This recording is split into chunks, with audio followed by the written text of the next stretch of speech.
Liberation అంటే freedom అని, అంటే ఒక విషయం నుంచి కానీ ఒక వ్యక్తి నుంచి విముక్తి పొందటం అని. లిబరేషన్ గురించి బోధర్ అవ్వకు. నీ బాండేజ్ ఒక అబద్ధం, అది మీ ఓన్ క్రియేషన్. నేను స్లేవ్స్గా చేసింది ఎవరు? నువ్వే. నన్ను లిబరేట్ చేయని అడిగితే ఎవరు లిబరేట్ చేస్తారు? నిన్నెవరూ లిబరేట్ చేయలేరు, ఎందుకంటే నిన్నెవరూ స్లేవ్స్గా మార్చలేదు. వన్స్ మీరు మీ బాండేజ్ని చూస్తే మీకే నవ్వొస్తుంది, ఎందుకంటే ఆ బాండేజ్ నీ ఓన్ క్రియేషన్. మీ ఓన్ క్రియేషన్ కాబట్టి దాన్ని ఇప్పుడే వదిలేయచ్చు. వన్స్ మీరు బాండేజ్ విడిచిపెట్టిన తర్వాత మీరు గమనిస్తే మీ నేచర్లోనే లిబరేషన్ ఉంది. మళ్ళీ మీరు లిబరేట్ అవ్వాల్సిన అవసరం లేదు. మీరు పుట్టేటప్పుడు లిబరేటెడ్గా పుట్టారు, మీ మొదటి నుంచి కూడా మీరు లిబరేటెడ్గానే ఉన్నారు. కానీ మీరు మీ అంతటా మళ్ళీ బాండేజ్లోకి వెళ్తారు.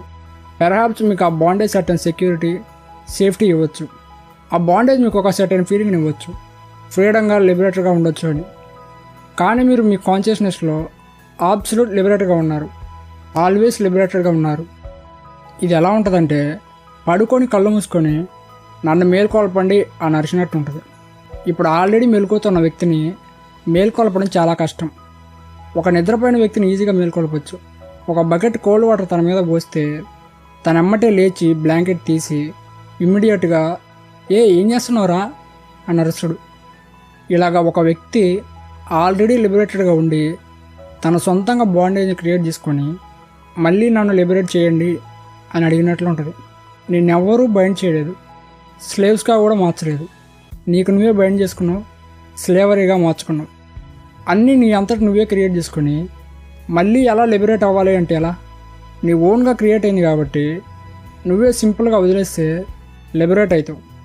ఎవరినో అడగాల్సిన అవసరం లేదు. సాయి వెంకట్ దగ్గరికి వచ్చి అసలు లిబరేషన్ అంటే ఏంటి అని అడిగాడు. వెంకట్ పిల్లర్స్ అన్నీ ఉన్న ఒక బిల్డింగ్లో కూర్చున్నాడు. లిబరేషన్ అంటే ఏంటి అని అడిగిన వెంటనే ఒక పిల్లర్ దగ్గరికి వెళ్ళి 2 చేతులతో ఆ పిల్లర్ని పట్టుకొని హెల్ప్ మీ అని అరుస్తున్నాడు. అసలు ఏం జరుగుతుందో సాయికి ఏం అర్థం కావట్లే. లిబరేషన్ గురించి అడిగితే ఇలా పిచ్చోళ్ళ చేస్తున్నాడని అని అనుకుంటున్నాడు. వెంకట్ మాత్రం పిల్లర్ని పట్టుకొని ప్లీజ్ హెల్ప్ చేయి, పిల్లర్ నన్ను పట్టుకుంది, నన్ను వదిలిపెట్టట్లేదు, నన్ను లిబరేట్ చేయని సాయిని అడుగుతున్నాడు. సాయి నీకేమైనా పిచ్చా? పిల్లర్ని నువ్వు పట్టుకున్నావు, పిల్లర్ నిన్ను పట్టుకోలేదు అంటాడు. అప్పుడు వెంకట్ నేను నీకు ఆన్సర్ ఇచ్చేసా, నిన్నెవరూ బైండ్ చేయలేదు. ఒక చిన్న ఎక్స్పెరిమెంట్ చేయండి. మీ 2 చేతుల వేలను కలిపి టైట్గా హోల్డ్ చేసి పట్టుకోండి. కళ్ళు మూసుకొని జస్ట్ ఏం చేసినా సరే ఈ వేలను ఓపెన్ చేయను అని థింక్ చేయండి. ఇలా 5 నిమిషాల వరకు ఇలానే కంటిన్యూగా అనుకోండి. ఏం జరిగినా వేలను ఓపెన్ చేయను అని.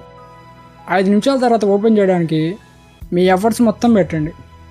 మీ హోల్ ఎనర్జీని యూజ్ చేసి ఓపెన్ చేయడానికి ట్రై చేస్తే మీరు సర్ప్రైజ్ అవుతారు. నువ్వు ఓపెన్ చేయడానికి ఎంత ట్రై చేస్తే అది అంత ఇంపాసిబుల్గా ఉంటుంది ఓపెన్ అవ్వడానికి. ఇలాగా మిమ్మల్ని మీరు బాండేజ్లోకి హిప్నటైజ్ చేసుకుంటారు. ఆ హ్యాండ్స్ని ఓపెన్ చేయాలంటే ఏ ఎఫర్ట్స్ పెట్టకూడదు, ఫోర్స్ని ఎనర్జీని యూజ్ చేయాల్సిన అవసరం లేదు. జస్ట్ ఫ్రీగా రిలాక్స్గా హ్యాండ్ ఫింగర్స్ వదిలేస్తే అది ఓపెన్ అవుద్ది. ఓపెన్ అవ్వట్లే అని దానికి ఆపోజిట్గా ఏం చేయాల్సిన అవసరం లేదు. ఇదే విధంగా మనం అన్ని రకాల బాండేజ్లోకి మనల్ని మనం హిప్నటైజ్ చేసుకుంటాం. అండ్ ఆ బాండేజ్ నుంచి ఎలా లిబరేట్ అవ్వాలని ఆలోచిస్తాం. ఎలా లిబరేట్ అవ్వాలి అని అన్ని రకాల ప్రయత్నాలు చేస్తాం. కాకుంటే ప్రయత్నాలు చేసే కొద్దీ అది ఇంకా ట్రబుల్గా మారుద్ది. అయ్యో నేను ఇప్పుడు ఏం చేయాలని ఫ్రీక్ అవుతారు. కానీ హిప్నోసిస్ రిలాక్సేషన్ ద్వారా డిజాల్వ్ అవుతుంది. నువ్వు జస్ట్ రిలాక్స్గా ఉంటే చాలు, ఏ ప్రయత్నాలు చేయాల్సిన అవసరం లేదు. పిల్లర్ని గట్టిగా పట్టుకునే కొద్దీ అది ఇంకా ప్రాబ్లంగా ఉంటుంది. నువ్వు ఆ హ్యాండ్స్ని ఫ్రీగా వదిలేస్తే చాలు, దాని నుంచి లిబరేట్ అవ్వచ్చు. క్లోజింగ్ చేయటం, పట్టుకోవడం అనేది ఒక ఎఫర్ట్. ఓపెనింగ్ వదిలేయటం అనేది ఎఫర్ట్లెస్.